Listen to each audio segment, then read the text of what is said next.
që besoj, ku ju thuhet sille shumën se do marrish kaq, ke humbë në burs, do të gjejmë ne kaq e tjerë me radhë. Është pra kjo veprimtari e shtetit mafioz. Ju e pat kati 13 ku agentët e hjenës kanë punuar 2 vite aty dhe u kanë dhënë çdo informat ekipit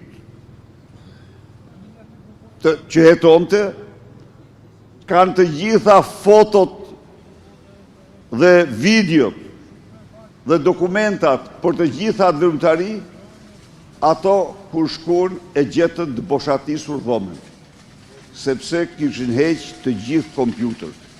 Tani, çka? Vërteton dhe njëherë deklaratën e prokurorit antimafjas të Napolit, i cili thot se Shqipëria është më keq se narkoshtet. Është më keq se narkoshtet, thot, sepse të dekonspirojnë çdo gjë. Të dekonspirojnë çdo gjë. E pa mundur të sosësh një jetim. Ja, kjo është fakti se kur autoritetet gjermane sollën për Amand Josifin dokumentat dhe doli Olsi Rama, patroni i tij, Altin Troplini, nuk hapi çështje penale ndaj tij. Kur Amand Josifin e gjetën autoritetet spanjolle se ishte në Dubai, Amand Josifi përsëri nuk u shpall në hetim nga Altin Troplini, sepse ishte Olsi Rama me te. Ishte ortak me te Olsi Rama.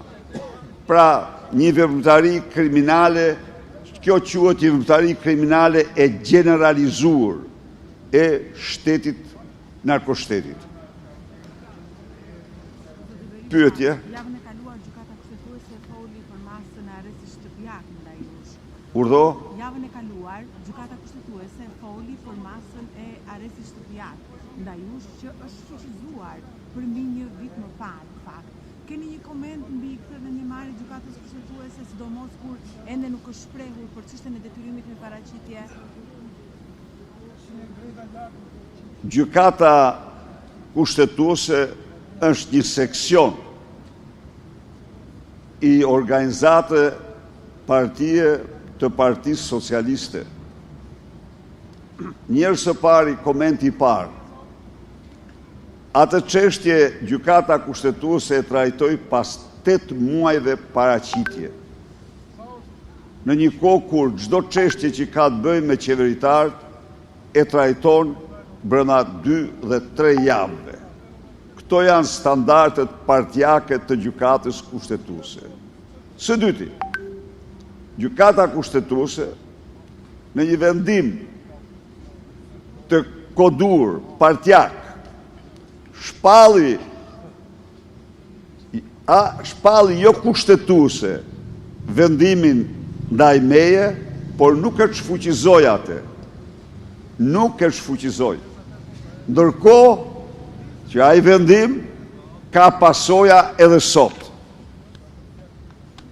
Pra, nuk e shfuqizoi duke pretenduar se nuk është më në fuqi, por në fuqi janë pasojat e tij. Dhe vendimi në çdo doktrinë, përveç se atë të partisë së krimit, vendimi duhet shfuqizuar. Çfarë bëri me vendimin që mori?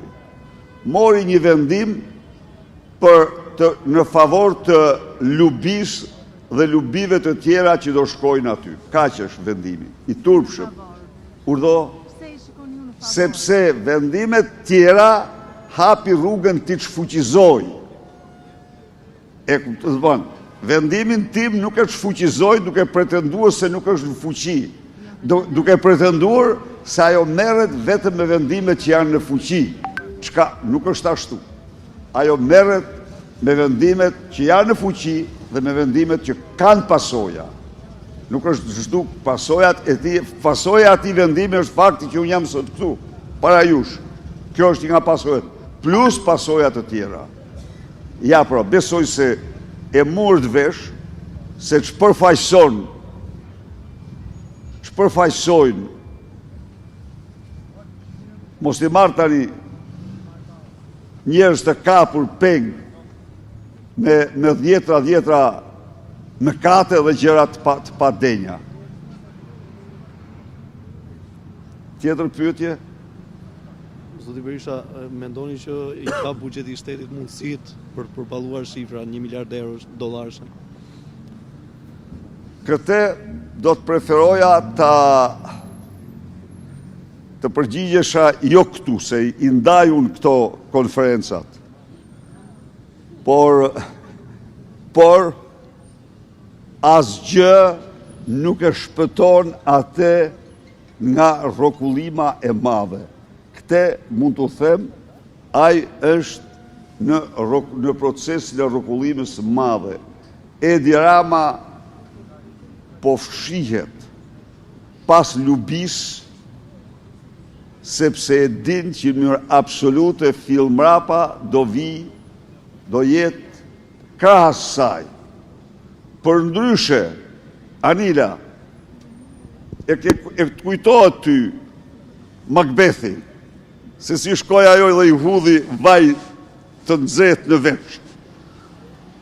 Lubis do i kishte hedhur plumë të shkrirë në vesh ajo. Ai po të mos që halli se do se aflet 2 rjeshta për te dhe 1 rjesht për Lubin. Berisha, në procesin në themel të dosjes Partizani, avokatët tuaj kërkuan një listë prej 140 dëshmitarësh, mes cilëve dhe kryeministri i vendit Edi Rama. Mendoni se gjykata do ta pranojë kërkesën tuaj për të thirrur si dëshmitar kryeministrin? Tani, në qoftë se për Sali Berishën, në atë dosje, gjithçka është e thurur mbi mashtrimin, falsifikimin,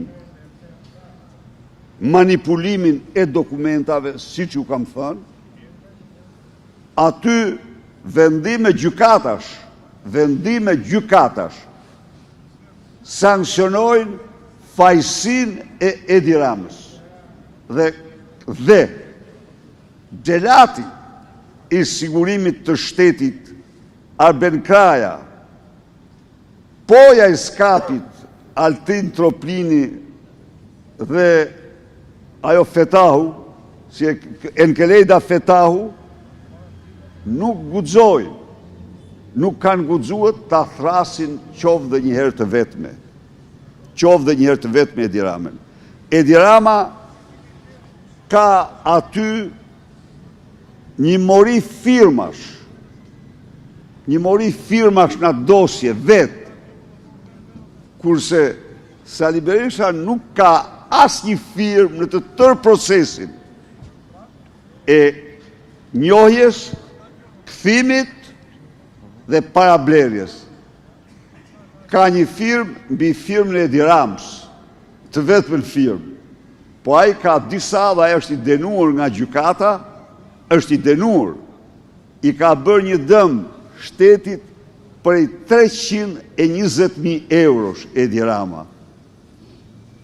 Unë uroj që gjykatësit ta thrasin në sallën e gjyqit dhe po të kenë guximin ta shpallin të pandehur në sallën e gjyqit, të shpallin atë që ai meriton.